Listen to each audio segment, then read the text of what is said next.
Welcome to Not Milk Never Milk. Subscribe if you're lactose intolerant. You start by matching the card type to the reader and inserting any adapter. This ensures the contacts align and the device will be recognized. Once done, plug the USB reader into an available port or slide the card into the built-in slot, making sure the computer is awake. You should also check that the card's Write Protect switch is not locked. Finally, wait for the system to acknowledge the hardware so you can move to file access and management steps. Now open your File Manager, File Explorer on Windows or Finder on Mac OS, and find the removable drive representing the SD card.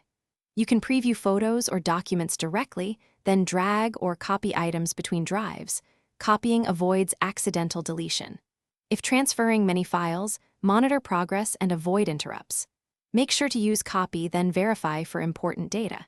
If the system can't read the file system, use disk utility. To finish, always eject the card safely using the operating system command. This flushes caches and prevents corruption. Once ejected, remove the card and store it safely.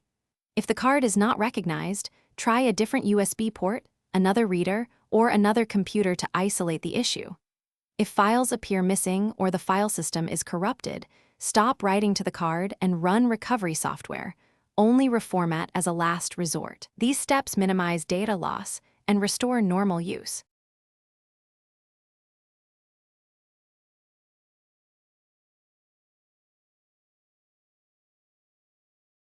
Thanks for watching. If this was helpful, leave a like and consider subscribing. See you next time.